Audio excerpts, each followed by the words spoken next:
Welcome to my YouTube channel how to crack AIB exam in 15 days. जैसा कि आप लोग को पता होगा कि मैं 15 दिन का चैलेंज चला रही हूँ कि 15 दिन के अंदर AIB एग्ज़ाम को कैसे क्रैक करें। तो और कुछ ट्रिक्स को लेकर मैं आप लोग को बता रही हूँ कि कैसे ऐसे करके आप 15 दिन के अंदर अपना अच्छा सा प्रिपरेशन कर सकते हो और AIB एग्ज़ाम को आप ईज़िली क्रैक कर सकते हो। तो आज स्टार्ट करते हैं।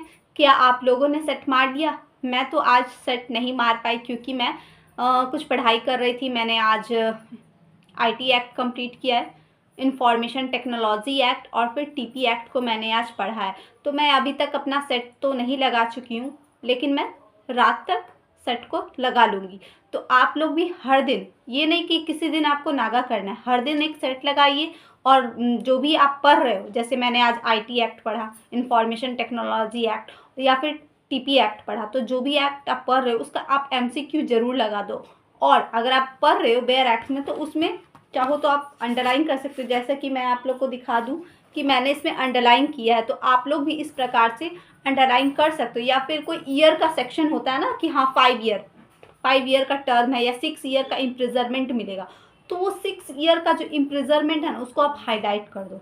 अगर आप जैसे बेयर एक्ट खोलोगे, जब मान लीजिए कोई सेक्शन है, तो अगर आप बेयर एक्ट खोलते हो तो उस सेक्शन को आप इजीली देख सकते हो। या फिर उसमें जो भी जैसे 5 ईयर का टर्म है तो 5 ईयर का आप सेक्शन पूरा पढ़ो, क्योंकि जब हम लोग बेयर एक्ट खोलते हैं, जब इसमें अंडरलाइन नहीं की थी, तो जब मैं खोल रही थी और जब मैं खोज रही थी क्वेश्चन का आंसर, तो मुझे पूरा पढ़ना पड़ रहा था कि 5 जो आंसर है मेरा एग्जैक्ट वो लिखा हुआ है कहाँ है। तो इसलिए जब भी आप पढ़ रहे हो, और ये बहुत अच्छा आपके लिए रहेगा एग्जामिनेशन हॉल में, ये आपका टाइम को ज़रूर बचाएगा। तो यही सब ट्रिक है जो कि आप अपने एग्जामिनेशन हॉल में अपना टाइम सेव करने के लिए कर सकते हो। कुछ लोगों का क्वेश्चन है कि जैसा कि वो ना क्या करते हैं कि मेजर एक्ट पे ज़्यादा फोकस करते हैं। हाँ, मेजर एक्ट पे ज़्यादा फोकस करना है। हमारा IPC हो गया या फिर CRPC, इंडियन एविडेंस एक्ट, ये सब पुराने वाले भी आप जो भी है उसको आप अपने पास बेयर एक्ट रखे रहना।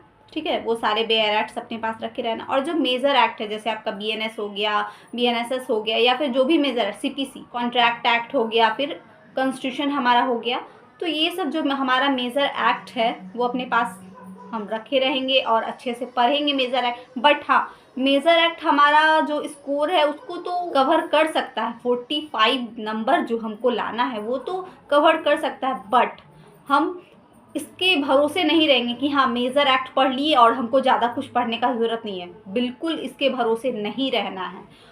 आप माइनर एक्ट पे भी फोकस कीजिए।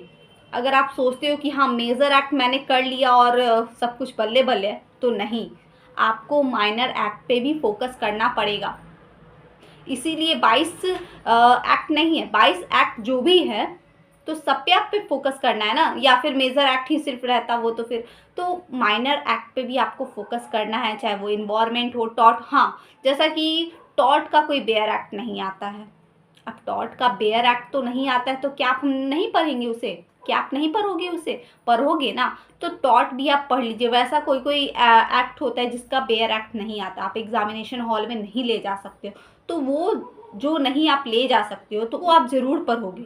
जो एग्जामिनेशन में आप बेयर एक्ट नहीं ले जा सकते हो एग्ज़ाम हॉल में, एग्ज़ाम टाइम, तो आप उसको ज़रूर पढ़ लो, क्योंकि वो भी पढ़ना बहुत ही इंपॉर्टेंट है। कभी कभी होता है ना कि इजी क्वेश्चन है, अरे ये तो मैंने पढ़ के आई थी अब मुझको याद नहीं आ रहा। मेरे साथ बहुत होता है कि मैं वो चीज़ को छोड़ के चली जाती हूँ, और अच्छा ये वाला तो प्रोविज़न हम पढ़े थे।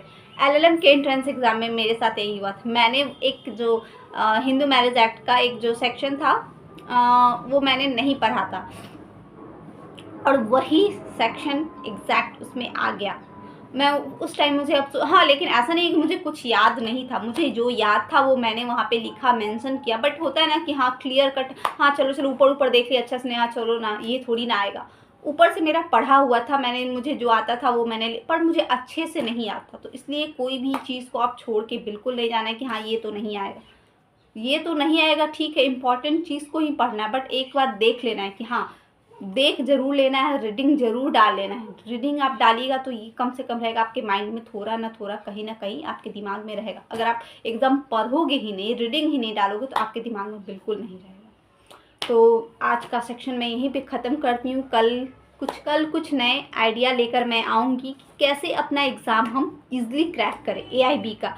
तो जुड़े रहिए मेरे चैनल के साथ और देखते रहिए 15 डेज चैलेंज का सीरीज जो मैं चला रही हूँ। आज इसका 3rd डे था और एडमिट कार्ड आ चुका है। आप लोग सभी डाउनलोड कर लें और पहले से उसका प्रिंट आउट निकलवा लें और देख लीजिए कि आपका लोकेशन कहाँ भेजा है सेंटर का, क्योंकि किसी किसी को बहुत दूर भेज देता है। मेरी एक आध दो फ्रेंड है जिसका दिल्ली भी भेज दिया है।